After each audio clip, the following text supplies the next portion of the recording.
So the Jets lost to the Pittsburgh Steelers 37-15 in their first game with Davante Adams, now putting them at 2-5. To make the playoffs, they have to be nearly perfect for the rest of the season, so they're in a really, really tough spot right now. But I want to take a listen to what Colin Cowherd had to say after the game, his thoughts on the Jets and Aaron Rodgers. If you want more Jets content, feel free to subscribe down below. And here we have it from Colin Cowherd on the Colin Cowherd Podcast. But Aaron is completely a pocket quarterback now. He's Jared Goff, but Jared Goff is much more accurate with a much better offensive line. But he doesn't move. Aaron doesn't move anymore. He has a lot of shuttle passes, a lot of quick passes. He doesn't want to get hit, and he doesn't move. And just go look at how valuable Mahomes' movement was today, or Jordan Love's movement was today. Go look around the league. In the morning, Trevor Lawrence moving. That's winning football games. Josh Allen's movement today. Aaron is a pocket-only quarterback with some flips. Quick passes, doesn't stay in the pocket very long. The receiving core is okay now. Mike Williams even made a catch tonight. But Russell was the better quarterback. And it was ugly early. But you got to get over first impressions. This is a 2-5 football team. Thank God they play the Patriots again. They play the Jags later. So, I mean, New York's got all sorts of opportunities.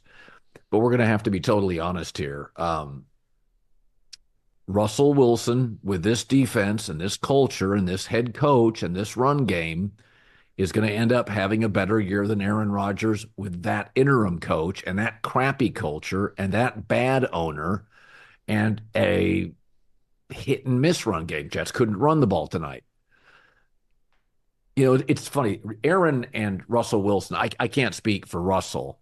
I don't think Russell spends a lot of time thinking about Aaron Rodgers, but Aaron has never been a fan of Russell Wilson.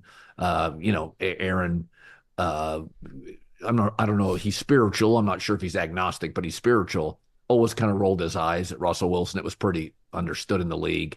So to lose to Russell Wilson is, it's just, I would imagine, kind of digs at Aaron Rodgers, but I don't think anybody could watch that game tonight and be confused. Russell was much more under control, had a better run game, had a better coach, but that's part of it. Okay, so there a lot of that I agree with Colin Cowherd. Russell Wilson definitely outplayed Aaron Rodgers in Wilson's first start of the season. And I think if you look at the Jets, just the whole situation here, I think that the move to trade for Aaron Rodgers was a wise decision because he is a future Hall of Fame quarterback. He is, of course, older, about to turn 41 years old, and I think that with the Jets for years, they didn't have good quarterback play, so of course it makes sense to trade for a future Hall of Famer, a guy who has been one of the best in the league for a long, long time. The unfortunate reality so far, 7 games in, is that this has not been the same Aaron Rodgers that we watched for years and years in Green Bay.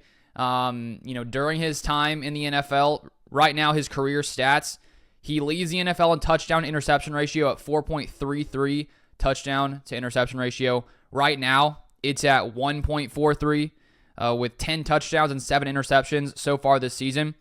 And in only 3 times in Aaron Rodgers' entire career has he thrown double-digit interceptions, 13 in his first year starting in 2008, 11 in 2010, and 12 in 2022. And right now he has 7, so that would put him on pace to have, about, 16-ish, somewhere around there, which would be one of the most, if not the most ever. And so that's the thing here with Aaron Rodgers. And I thought coming into the season with Garrett Wilson, Lazard, Mike Williams, I thought that would be enough for Aaron Rodgers to be at least how good he was in his final year in Green Bay, which was a somewhat down year for Rodgers, but still, compared to the rest of the league, he was still, I would say, fine overall. Not great, but fine. And I expected him to sort of get back to that previous level, not necessarily MVP level, but, maybe 5 to 10th best quarterback in the NFL. And so far, that just has not been the case. And now to have Davante there, I know it was their first game, and so I would expect as the weeks go by that they'll sort of get into a rhythm, and everyone else on the team, Garrett Wilson, the other receivers, will start to figure out basically how the offense can work best with Davante Adams and Aaron Rodgers and all that kind of stuff. I think they'll get better as time goes by. But the reality is that Aaron Rodgers just has not played at the level that he played in times past. The Jets are not getting Aaron Rodgers, prime Aaron Rodgers, even Aaron Rodgers from, 2020, 21 when he, won a couple MVPs back then. And Right now at 2-5, I mean, the Jets basically have to go, 8-2 the rest of the season if they want to make the playoffs, most likely to be at 10-7. I just do not see that happening.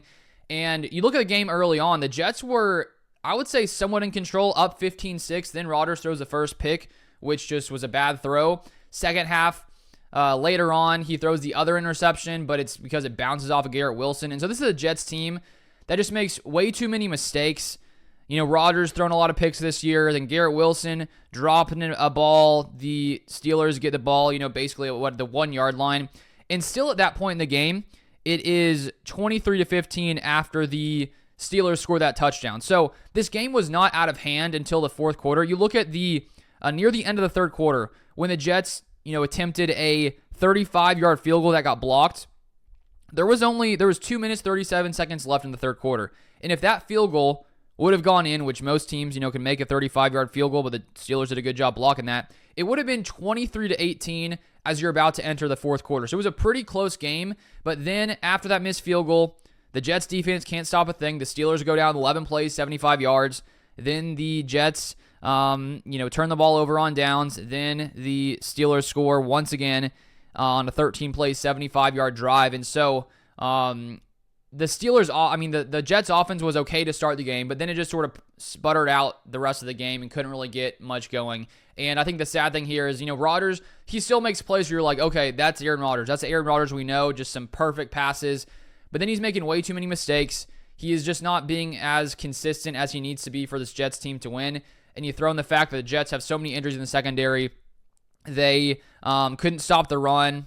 The Steelers ran for 149 yards, 4.1 yards a carry. Russell Wilson had a pretty solid day, 264 yards, 2 touchdowns, 109 passer rating. And, George Pickens was just, snatching balls out of the air. He is, insanely talented when it comes to those contested catches, which Russell Wilson was just putting it up there for him. And so, this is a Jets team that I thought, honestly, before this past week with Devontae coming in, I thought they would be a playoff team. I thought that they could turn it around. I thought Devontae would add a spark that would sort of take them to a different level on offense. That would be enough. And it worked a little bit early on. But for the day, Devontae, 3 receptions, 30 yards. Breece Hall led the team receiving yards, 6 receptions, 103 yards. And so it's just going to be tough. The Jets basically have to be perfect the rest of the season, which I don't see happening. This team is looking, real bad, and it looks like, trading for Rodgers isn't going to be the solution to the Jets' problems that they thought it would be. If you guys want more Jets content, feel free to subscribe down below, and I'll see you guys next time.